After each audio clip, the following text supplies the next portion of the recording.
पहले वाले वीडियो में हमने एलिमेंट और आयंस की वैलेंसी के बारे में पढ़ा था। आज हम फार्मूले कैसे बनाते हैं उसके बारे में पढ़ेंगे। जैसा कि हम देख रहे भी, हमने एक एलिमेंट और एक आयंस लिख लिया, सोडियम डाइक्रोमेट। सोडियम के नीचे हमने सोडियम का सिंबल राइट डाउन कर लिया और डाइक्रोमेट के नीचे हमने डाइक्रोमेट का जो सिंबल है वो राइट डाउन कर लिया और उनके नीचे हमने उनकी वैलेंसी लिख ली। सोडियम की वैलेंसी 1 और डाइक्रोमेट है, एक आयन है, तो उसके ऊपर जितना नेगेटिव चार्ज होता है उसको हम उसकी वैलेंसी मान के यहाँ पे हमने इसको 2 लिख लिया। और फिर हम क्रॉस एक मेथड है अभी, इसके थ्रू हम फार्मूले आसानी से बना सकते हैं। दैट्स वाई हमने क्या किया कि इनकी वैलेंसी को इनके नीचे लिखे और हम क्रॉस करेंगे। वैसे इसका मतलब क्या होता है, अभी जो डाइक्रोमेट आयन है इसको 2 इलेक्ट्रॉन्स चाहिए होते हैं और एक सोडियम है वो सिर्फ एक ही इलेक्ट्रॉन डोनेट कर सकता है। तो इसका मतलब ये हुआ कि जो डाइक्रोमेट है उसको 2 इलेक्ट्रॉन चाहिए और 2 इलेक्ट्रॉन देने के लिए हमें 2 सोडियम की रिक्वायरमेंट होगी। तो हम जब क्रॉस करते हैं वैलेंसीज को, तो ये जो 2 है ये हम सोडियम के नीचे लिखेंगे और एक की कोई रिक्वायरमेंट नहीं होती है तो हम Cr2O7 को एज इट इज़ लिख देंगे, जैसा कि हमने फार्मूले में यहाँ पर लिखा हुआ है Na2Cr2O7।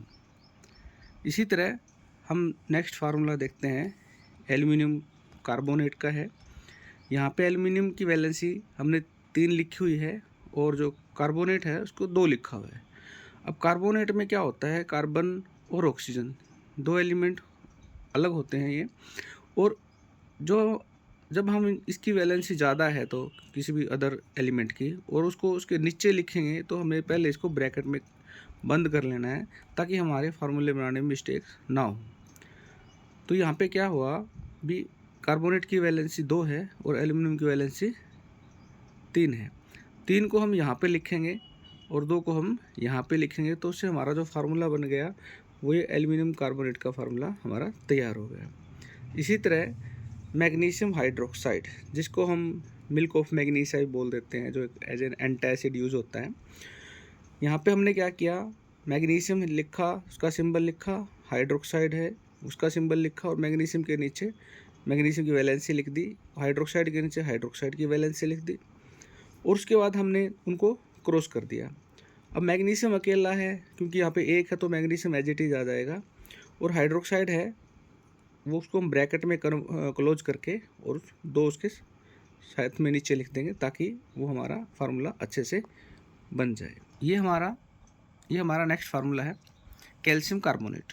कैल्शियम जो हम यहाँ देख रहे हैं कि कैल्शियम की वैलेंसी 2 है, कार्बोनेट की वैलेंसी भी 2 है, तो हम इनको 2 से कट कर देंगे तो यहाँ पर 1 आ जाएगा और इसका मतलब ये हुआ हम इसको एज इट इज लिख सकते हैं CaCO3 की फॉर्म में। यहाँ पे कैल्शियम कार्बाइड है, कैल्शियम की वैलेंसी 2 होती है, कार्बाइड की वैलेंसी 2 होती है। हमें इसको इजी करने के लिए, ताकि फार्मूला हमारा ठीक बन जाए, तो हमने C2 ले लिया ताकि हमारे फार्मूले मिस्टेक ना हो। तो दोनों सेम है तो इसलिए एज इट इज़ आ जाएगा CaC2 कैल्शियम कार्बाइड। यहाँ पे हमने एक एग्जांपल लिया है, कैटायन लिया अमोनियम, जिसके ऊपर पॉजिटिव चार्ज होता है, 1+ पॉजिटिव चार्ज होता है। कार्बोनेट के ऊपर 2 नेगेटिव चार्ज होता है, तो दोनों की वैलेंसी 1 और 2 ले ली। और इस तरह हम जो अमोनियम आयन है, अब इसको हमें ब्रैकेट के अंदर इनक्लोज कर सकते हैं या कर लो ताकि हमारा फार्मूला गलत ना हो। यहाँ से हम क्या करेंगे, 2 को इसके जो ब्रैकेट में इनक्लोज करने के बाद फिर 2 लिखेंगे ताकि फार्मूला सही रहे। तो यहाँ पे 2 आ जाएगा, जैसा कि हमने यहाँ किया है। NH4 ब्रैकेट के अंदर इनक्लोज कर दिया इसको और 2 राइट डाउन कर दिया और हमारा बन गया अमोनियम डाइअमोनियम कार्बोनेट। इसको हम अमोनियम कार्बोनेट बोल सकते हैं। सोडियम जिंकेट, सोडियम की वैलेंसी 1 है, जिंकेट की वैलेंसी 2 है, तो हमारा इजीली फार्मूला बन जाएगा Na2ZnO2। तो इस तरह हम बहुत सारे फार्मूले बना सकते हैं और हमें इनको याद नहीं करना है, हमें इनकी प्रैक्टिस करते रहना बार बार, ताकि हम अपने फार्मूले में एक्सपर्ट हो जाएं और हम उनको बिना देखे लिख सकें।